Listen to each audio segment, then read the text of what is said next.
Hello दोस्तों, कैसे हो आप सभी। उम्मीद करता हूँ कि आप सभी अच्छे होंगे। आज हम क्लास 8th का सामाजिक विज्ञान पेपर डिस्कस करने वाले हैं, जो कि किस हिसाब से क्वेश्चन पूछे जाएंगे और पेपर पैटर्न क्या रहेगा। ठीक है, इस पर चर्चा करेंगे अपने कि जो सामाजिक विज्ञान है, सामाजिक विज्ञान के अंदर अपने देखेंगे कि सामाजिक विज्ञान का नमूना प्रश्न पत्र देखेंगे। अवधि क्या है, 2.5 घंटे की है। उसका पूर्णांक क्या है, 80 है। और वस्तुनिष्ठ जो प्रश्न है वो क्या है, 1 से 8 है। ठीक है, उसके बाद में इसमें नीचे दिए गए विकल्पों में से सही विकल्प चुनिए। ठीक है, तो इसमें सही विकल्प क्या होगा, तो उसमें अंदर पहला क्वेश्चन जो है वो ये कह रहा है कि पहले क्वेश्चन के अंदर क्या है, प्रश्न नंबर 1 क्या कह रहा है, औपनिवेशिक या शाही भारतीय नौसेना ने बगावत की 1942 में या 1946 में या 1948 में या 1947 में। तो इसका जो राइट आंसर जो होगा वो 1946 में। ठीक है, उसके बाद में दूसरे क्वेश्चन नंबर पर चलते हैं। दूसरा क्वेश्चन क्या कह रहा है कि प्रति शब्द से क्या तात्पर्य है। क्या कह रहा है, दूसरा प्रश्न कह रहा है प्रति शब्द से क्या तात्पर्य है। वर्ष में 2 बार खेती करना, वर्ष में 1 बार खेती करना, या जमीन को कुछ समय के लिए खाली छोड़ना, या इनमें से कोई नहीं। तो प्रति शब्द का अर्थ जो है वो क्या है, जमीन को कुछ समय के लिए खाली छोड़ना। ठीक है, उसके बाद आगे चलते हैं। अगला क्वेश्चन जो है, थर्ड नंबर क्वेश्चन, यह क्या कह रहा है कि मृदा निर्माण का कारक है। मृदा निर्माण का कारक क्या है, जैव पदार्थ है या मृदा का गठन है या जलवायु या उपयुक्त सभी। तो इसमें जैव पदार्थ भी है, जलवायु भी है, मृदा का गठन भी है। तो इसका आंसर जो हो जाएगा वो द ऑप्शन करेक्ट हो जाएगा। उसके बाद आगे चलते हैं। अगला क्वेश्चन क्या कह रहा है, अगले क्वेश्चन के अंदर चलते हैं। तो उसमें 4 नंबर क्वेश्चन क्या कह रहा है, 4 नंबर क्वेश्चन के अंदर दिया गया है कि एक देश का जो जनसंख्या पिरामिड है आधार पर चौड़ा है, क्योंकि क्योंकि जन्म व मृत्यु दर दोनों ज्यादा है, या फिर जन्म दर ज्यादा व मृत्यु दर कम है, या जन्म दर कम या मृत्यु दर ज्यादा है, या जन्म व दर मृत्यु दर दोनों ही कम है। तो इसका जो राइट आंसर जो होगा वो ए ऑप्शन होगा, यानी जन्म व मृत्यु दर दोनों ही क्या है, ज्यादा है। उसके बाद में चलते हैं 5 नंबर क्वेश्चन पर। 5 नंबर प्रश्न क्या कह रहा है कि आदिवासी समुदाय आजीविका के लिए किस पर निर्भर रहते हैं। जंगल पर भी निर्भर रहते हैं और शिकार पर भी निर्भर रहते हैं। दोनों पर हो सकता है, या फिर जंगल हो सकता है, या फिर ये सा ऑप्शन करेक्ट हो सकता है। उसके बाद 6 नंबर पर चले। 6 नंबर क्या कह रहा है, सिक्स क्वेश्चन 6 नंबर पर चले। 6 नंबर के अंदर क्या कह रहा है कि बाल श्रम अधिनियम जो है वो पारित किया गया। बाल श्रम अधिनियम कब पारित किया गया, 1925 के अंदर, 1950 के अंदर, या 2001 के अंदर, या 1986 के अंदर। तो इसका जो राइट आंसर जो होगा वो 1986 होगा। उसके बाद में आगे चलते हैं। 7 नंबर क्वेश्चन क्या कह रहा है कि 7 नंबर क्वेश्चन में मराठा शक्ति को संगठित किया किसने किया, शिवाजी ने, या माधवराव ने, या बाजीराव ने, या नाना फडणवीस ने। तो इसका जो राइट आंसर जो होगा वो शिवाजी ने, किसने किया, शिवाजी ने किया। उसके बाद आगे चलते हैं। 8 नंबर क्वेश्चन क्या कह रहा है, 8 नंबर के अंदर क्या है, ये दिया गया है कि जो रणथंबोर राष्ट्रीय उद्यान है वो किस जिले में है। रणथंबोर राष्ट्रीय उद्यान जोधपुर में है, या उदयपुर में है, या जो जयपुर में है, या सवाई माधोपुर में है। तो इसका जो राइट आंसर जो होगा वो स ऑप्शन होगा, सवाई माधोपुर में क्या है, रणथंबोर राष्ट्रीय उद्यान है। उसके बाद आगे चलते हैं। अगला क्वेश्चन क्या है, अगले क्वेश्चन के अंदर चलते हैं। उसमें क्या कह रहा है, अब आ जाते हैं अति लघुतरात्मक प्रश्न की ओर। किसकी ओर, अति लघुतरात्मक प्रश्न की ओर। अति लघुतरात्मक प्रश्न के अंदर अपने देखते हैं कि जो 9 नंबर क्वेश्चन है, 9 नंबर क्वेश्चन के अंदर दिया गया कोष्टक में दिए गए शब्दों में से उचित शब्द का चयन कर रिक्त स्थानों की क्या कीजिए, पूर्ति कीजिए। ठीक है, इसके अंदर अपने चलते हैं कि पृथ्वी के पृष्ठ पर दानेदार कणों के आवरण की पतली परत को क्या कहते हैं, मृदा कहते हैं। क्या कहते हैं, मृदा कहते हैं। ठीक है, उसके बाद में आता है कि प्रति 1,000 व्यक्ति पर जीवित जन्मों की संख्या क्या कहलाती है, जन्म दर कहलाती है। क्या कहलाती है, जन्म दर कहलाती है। उसके बाद में आता है संविधान के अनुसार छुआछूत का उन्मूलन किया जा चुका है। तो संविधान का छुआछूत का उन्मूलन जो है वो अनुच्छेद 17 में किया जा चुका है। किसमें, अनुच्छेद 17 में किया जा चुका है। उसके बाद में आते हैं कि निश्चित अवधि में जनसंख्या में आए बदलाव को क्या कहते हैं, जनसंख्या परिवर्तन। क्या कहते हैं, जनसंख्या परिवर्तन। ठीक है, जनसंख्या परिवर्तन कहते हैं। उसके बाद में आगे चलते हैं। अगला क्वेश्चन क्या कह रहा है, यानी इसके अंदर जो दिए गए कोष्टक में शब्दों दिए गए हैं, ठीक है, अपने को चलना है आगे। अब देखते हैं 10 नंबर क्वेश्चन क्या कह रहा है। 10 नंबर क्वेश्चन के अंदर ये दिया गया है कि स्तंभ ए व स्तंभ ब का मिलान कीजिए। अब स्तंभ ए व स्तंभ ब में राष्ट्र के सबसे बड़े संसाधन क्या होते हैं? मानव संसाधन। क्या होते हैं? मानव संसाधन होते हैं। उसके बाद में वन अधिकार मान्यता क्या होती है इसके अंदर? तो वो क्या है? 2006।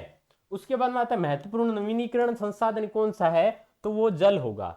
उसके बाद में जनजाति की अगर बात करें तो जनजाति कौन सी है इसके अंदर? भील जनजाति है। यानी इसके जो कॉलम है स्तंभ ए व स्तंभ ब का मिलान करना है अपने को, ठीक है। उसके बाद में आगे चलते हैं। आगे क्या कह रहा है कि 11 नंबर क्वेश्चन में ये दिया गया है। 11 नंबर के अंदर क्या दिया गया है? प्रश्न में कथनों को जांच कर सत्य व असत्य यानी ट्रू फॉल्स की जांच करनी है। उसके बाद देखिए भारतीय संविधान में अनुच्छेद कौन सा 21 के अनुसार जो है वो पानी के अधिकार को जीवन के अधिकार का हिस्सा माना गया है। क्या ये सही है या गलत है? तो इसका जो आंसर होगा वो सही होगा। उसके बाद में आते हैं कि राजस्थान का जो जन आधार योजना है वो 2017 में प्रारंभ हुई थी। तो ये क्या है? ये कथन जो है वो असत्य है। क्या है? ये कथन जो है वो असत्य कथन है। उसके बाद में आगे चलते हैं। 3 नंबर बेटी बचाओ बेटी पढ़ाओ जो योजना है उसका उद्देश्य बाल विवाह को रोकता है। तो ये सही बात है, बाल विवाह को रोकता है, तो ये सत्य है। ये असत्य है और ये सत्य है। उसके बाद में आते हैं भारतीय संविधान 6 से 14 वर्ष की आयु के सभी बच्चों को शिक्षा का अधिकार है। तो शिक्षा का अधिकार है। उसके बाद ये क्या है? ये भी सत्य है। उसके बाद आगे चलते हैं। 12 नंबर क्वेश्चन क्या कह रहा है? 12 नंबर क्वेश्चन के अंदर क्या कह रहा है? कंपनी ने अपनी अब आमदनी बढ़ाने के लिए क्या उपाय किया था? कौन सी कंपनी? East India company. उसने आमदनी बढ़ाने के लिए क्या किया था? जमींदार प्रथा लागू की थी। क्या की थी? जमींदार प्रथा लागू की थी, ठीक है। इस वजह से उनकी आमदनी बढ़ने लगी। नील खेती उन सबको क्या दिया? बढ़ावा दिया, ठीक है। उसके बाद आगे चलते हैं। अगला क्वेश्चन जो है वो 13 नंबर क्वेश्चन क्या कह रहा है? अब आ जाते हैं हमने लघुतरात्मक पर। किस पर? लघुतरात्मक। 13 नंबर क्वेश्चन क्या है? प्लासी के युद्ध पर टिप्पणी लिखिए। अब प्लासी का युद्ध कब हुआ था? कब हुआ था? 23 जून 1757 को हुआ था। कब हुआ था? 23 जून 1757 को हुआ था। और किस किस के मध्य हुआ था? तो वो कौन थे? कहां से आए थे? बंगाल से, ठीक है। उसके बाद आगे चलते हैं। अगला क्वेश्चन क्या कह रहा है कि अब आ जाते हैं अपने वर्नाकुलर शब्द को परिभाषित कीजिए। अब वर्नाकुलर जो शब्द है उस शब्द का जो अर्थ होता है वो बोनी होता है, ठीक है, बोनी, ठीक है। यानी जो अपने बोनी करवाते हैं उस बोनी की बात कर रहा है, ठीक है। उसके बाद में आगे चलते हैं। अगला जो है 15 नंबर क्वेश्चन इसी के जो 14 का ख है, 14 का क तो हो गया। उसके बाद ख में भारतीय में प्रसिद्ध 4 समाज सुधारकों के नाम बताइए। समाज सुधारकों में सावित्रीबाई फुले और ज्योतिबाई फुले, ठीक है। इन सभी के 4 समाज सुधारकों के नाम बताने हैं जो महिलाओं की स्थिति में सुधार के प्रयास किए। किसके प्रयास किए? महिलाओं की स्थिति के सुधार के प्रयास किए, ठीक है। उसके बाद आगे चलते हैं। अगला क्वेश्चन क्या कह रहा है कि 15 नंबर क्वेश्चन के अंदर ये दिया गया है कि जो मर्दा नवीनीकरण है, निम्नीकरण से आप क्या समझते हो और मर्द संरक्षण के लिए आप क्या उपाय देंगे, इसके बारे में बताना है। उसके बाद अगला जो क्वेश्चन है 16 नंबर के अंदर ये दिया गया है कि नवीनीकरण संसाधन से आप क्या समझते हैं? उदाहरण सहित समझाइए। उसके बाद में अगला जो 16 नंबर क्वेश्चन के बाद में अब आते हैं 17 नंबर क्वेश्चन पर।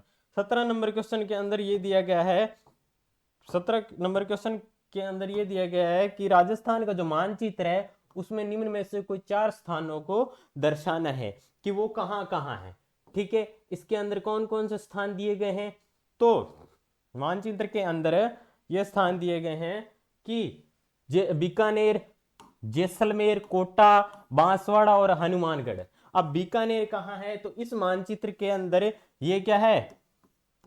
बीकानेर, ठीक है। उसके बाद में इधर आ जाते हैं। ये क्या है? जैसलमेर, ठीक है। और ये क्या है? हनुमानगढ़। ये क्या आ जाएगा? हनुमानगढ़। उसके बाद में बचे कौन से? बांसवाड़ा और कोटा की अगर बात करें तो ये लास्ट जो है ये क्या है? बांसवाड़ा है। क्या है? बांसवाड़ा, ठीक है। उसके बाद में ये वाला जो ये क्या है? कोटा, ठीक है। उसके बाद में 17 के बाद में अब चलते हैं अपने 18 नंबर पर। 18 नंबर क्या कह रहा है कि 18 नंबर क्वेश्चन के अंदर दिया गया है कि उद्योग का अर्थ बताते हुए विनिर्माण को समझाइए। विनिर्माण यानी कि दोबारा निर्माण करना, यानी कच्चे माल को पक्के माल में तैयार करना, ठीक है। उसके बाद आगे चलते हैं 19 नंबर क्वेश्चन में क्या कह रहा है कि 19 नंबर क्वेश्चन के अंदर दिया गया है कि सुनहरा रेशा से आप किसे जाना जाता है और इस फसल को उगाने के लिए आवश्यक। सुनहरा रेशा क्या होता है? जूट होता है। क्या होता है? जूट को सुनहरा रेशा कहा जाता है। उसके बारे में टिप्पणी लिखनी है कि कहां उगाया जाता है, तो वो कहां उगाया जाता है? जूट से आप याद रख लीजिए जलोढ़ मिट्टी। क्या? जलोढ़ मिट्टी, ठीक है, वहां पे उगाया जाता है, ठीक है। उसके बाद में आगे चलते हैं। अगला क्या है 20 नंबर क्वेश्चन में क्या कह रहा है कि 20 नंबर के अंदर दिया गया है कि समानता के अधिकार को बताना है, ठीक है। समानता के अधिकार को बताना है जो कि मौलिक अधिकार है, ठीक है। उसके बाद आगे चलते हैं अपने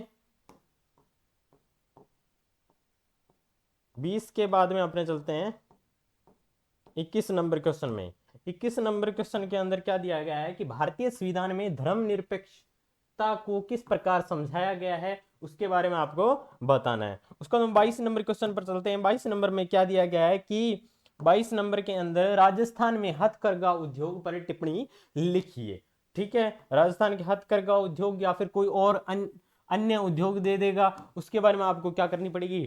टिप्पणी लिखनी पड़ेगी, ठीक है। उसके बाद आगे चलते हैं। अगला क्वेश्चन क्या कह रहा है कि इसी का बताया गया है कि फिशिंग से आप क्या समझते हैं, ठीक है। अब ये फिशिंग क्या है? तो ये फिशिंग वो फिशिंग नहीं है, ठीक है। ये फिशिंग क्या है? साइबर, क्या है? साइबर हमला, ठीक है। उसको अपने क्या कहते हैं? फिशिंग कहते हैं। उसके बाद आगे चलते हैं। अगला क्या कह रहा है कि अगला ये बताया गया है कि निबंधात्मक प्रश्न पर आ जाते हैं। किस पर आ जाते हैं? अब बात करते हैं निबंधात्मक प्रश्न की, ठीक है। निबंधात्मक प्रश्न के अंदर क्या दिया गया है कि 23 नंबर क्वेश्चन है जो कह रहा है कि बंगाल विभाजन में भारतीय राष्ट्रीय आंदोलनों की गति कैसे प्राप्त हुई, और उसके बाद 1857 की क्रांति के पश्चात भारतीय शासन प्रणाली में क्या क्या बदलाव किए गए। उसके बाद में अथवा में दिए गए कि राउल्ट सत्याग्रह पर टिप्पणी लिखिए। उसके बाद अवध के बागी भू स्वामियों से समर्पण करवाने के लिए अंग्रेजों ने क्या किया। उसके बाद में अगला 24 नंबर क्वेश्चन क्या कह रहा है? 24 नंबर क्वेश्चन में 24 नंबर क्वेश्चन के अंदर क्या बताया गया कि भारत में अदालतों की संरचना बताइए और संसद के कानून बनाने की प्रक्रिया को समझाइए। और इसी के अथवा में क्या दिया गया है कि संसद कार्यपालिका को किस प्रकार नियंत्रित करती है और समझाइए। उसके बाद स्वतंत्र न्यायपालिका की विशेषता को समझाइए, ठीक है। उसके बाद हम 25 नंबर क्वेश्चन पर चलते हैं।